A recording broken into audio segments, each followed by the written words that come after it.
Good morning students. बेटा आज से हम अपना नया चैप्टर स्टार्ट करेंगे, लेसन नंबर 22, और ये हमारा लास्ट लेसन भी है। Force, work and energy. Force मतलब ताकत, वर्क मतलब काम, एनर्जी मतलब ताकत। ठीक है। Do you enjoy playing football? What happens in the game? क्या आप फुटबॉल खेलने को एंजॉय करते हो? गेम में क्या होता है? You kick the ball and your friend में स्टॉप इट। अनदर प्लेयर में change the direction of the ball. How do you do this action? आप बॉल को किक करते हो और जो आपका दूसरा फ्रेंड होता है, प्लेयर, वो क्या करता है? उसको रोकता है या उसकी डायरेक्शन को चेंज करता है। अब चैप्टर स्टार्ट हो रहा है। फोर्स, फर्स्ट टर्म जो है force. What do we do when we are asked to open और क्लोज अ डोर? हम जब किसी डोर को ओपन करते हैं या क्लोज करते हैं तो हम क्या करते हैं? To do so we push और pull the door. While pulling or pushing something, we apply the force on it. Can you move books, shoes, balls, tables, chairs, etc. by applying force on them? तो जब हम दरवाज़ा खोलते हैं या बंद करते हैं तो हम क्या अप्लाई करते हैं, क्या लगाते हैं हम? ताकत। और इसको हम क्या बोलते हैं? फोर्स। ठीक है। तो जब हम बुक को मूव करते हैं, शूज़ को मूव करते हैं, बॉल को मूव करते हैं, टेबल को मूव करते हैं, चेयर को मूव करते हैं, तो हम क्या लगाते हैं? Force. Can force do something else beside moving the object? Let us learn here. जब हम फोर्स लगाते हैं तो वो किसी भी चीज़ को क्या कराती है? मूव कराती है। क्या उसके अलावा भी कुछ करती है फोर्स लगाने से कोई चीज़? अगर हम किसी चीज़ पे फोर्स लगाते हैं तो और क्या क्या चेंजेस होते हैं? Let us complete the following sentences relating them to the action source. The boy in the picture is dash the ball to stop it. आप देखो, देख रहे होंगे पिक्चर में जो लड़का है वो बॉल को क्या कर रहा है? कैच। है ना, ताकत लगा रहा है कैच करने के लिए ताकि वो उसको रोक सके। The player dash the ball and changes it direction of motion. जो प्लेयर है वो क्या कर रहा है? इसको थ्रो कर रहा है, मार रहा है, ताकि वो उस बॉल आती हुई बॉल की डायरेक्शन को चेंज कर सके। तो फोर्स करने से क्या क्या होता है? देखो, मेक एन ऑब्जेक्ट मूव। कोई चीज को हम चला सकते हैं। Third, stop a moving object. चलती हुई चीज को हम रोक सकते हैं। Change the direction of a moving object. ताकत लगाकर हम चीज की डायरेक्शन भी चेंज कर सकते हैं। Force can also change the shape of an object. Do the following activity. ताकत लगाकर हम किसी भी चीज की शेप को चेंज कर सकते हैं। Take some coloured clay and make it into your favourite shape. जैसे हम क्ले लेते हैं तो क्ले में हम हल्की सी क्या लगाते हैं? ताकत। तो हम उससे फिर कुछ भी शेप बना सकते हैं, एनिमल की, बर्ड की, टॉयज की। तो फोर्स से हम शेप भी चेंज कर सकते हैं। What happen when you rolled the clay between your hands? क्या होता है जब आप क्ले को अपने हाथों में रोल करते हो? Could you give it the desired shape? क्या आप उसको अपनी इच्छा अनुसार शेप देते हो?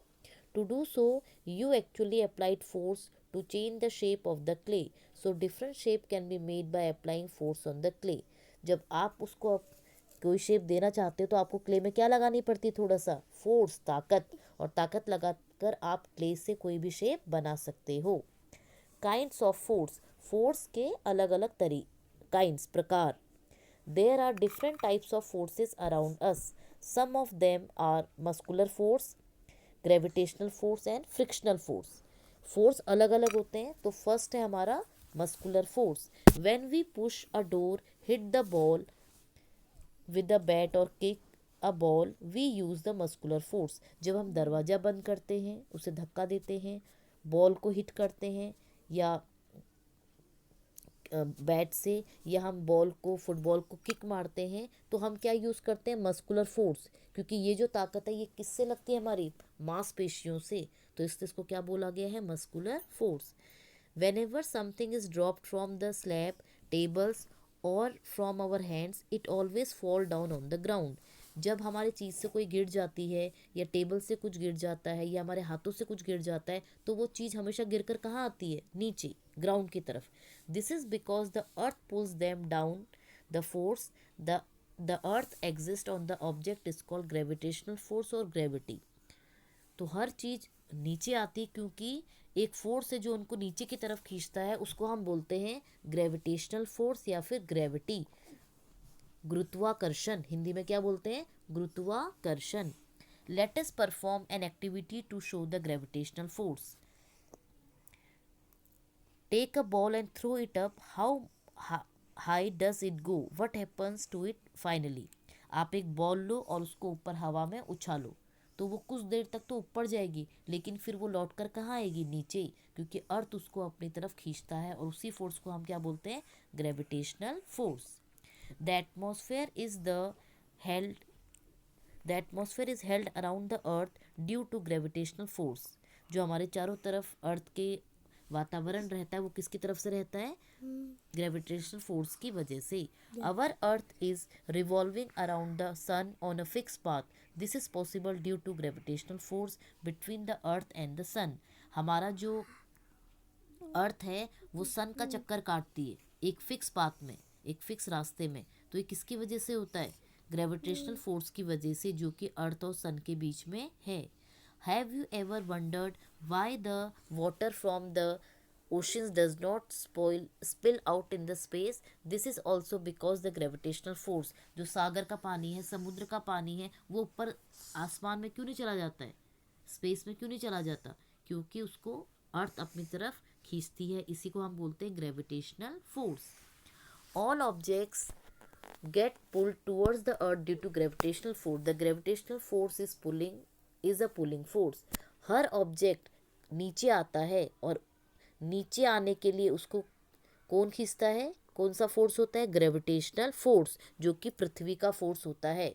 जैसे फॉर एग्जांपल मैं आपको बताती हूँ, जो हम धरती पर चलते हैं, हम लोग चलते हैं, दौड़ते हैं, तो हम ऊपर थोड़ी ना चले जाते हैं। जब हम अपना पाँव उठाते हैं, हमारा पाँव ऑटोमेटिक कहाँ आता है, नीचे, क्योंकि हमारे पैर को कौन खींचता है अपनी तरफ, अर्थ। तो अर्थ की वजह से ही हम क्या हैं, इस धरती में चल सकते हैं।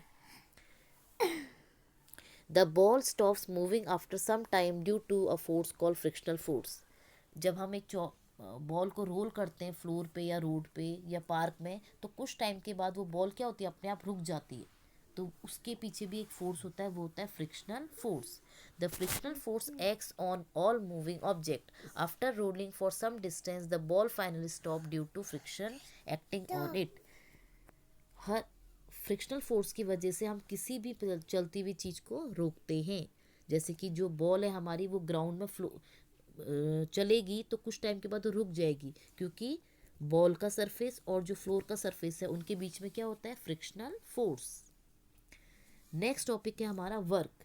When we apply force on an object and the object moves through a distance, it means we have done the work।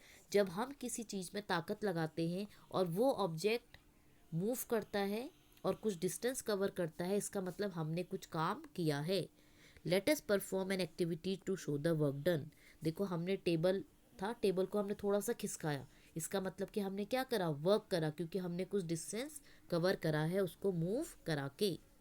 When you applied force on the table moved and the work was done।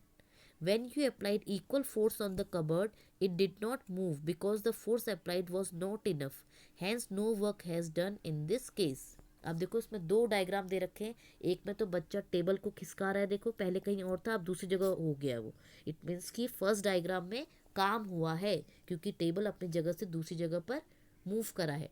लेकिन second picture में देखो, बच्चा बहुत बड़ा cupboard है, उसको force लगा रहा है, ताकत लगा रहा है, लेकिन वो खिसका नहीं है, क्योंकि वो बहुत ज़्यादा बड़ा है, वो बहुत ज़्यादा हैवी है। तो बच्चा उतना फोर्स नहीं लगा पा रहा है जितना उसको मूव करने के लिए फोर्स चाहिए। यानी कि सेकंड वाले पिक्चर में वर्क नहीं हुआ है, क्योंकि ऑब्जेक्ट मूव नहीं हुआ है अपनी जगह से।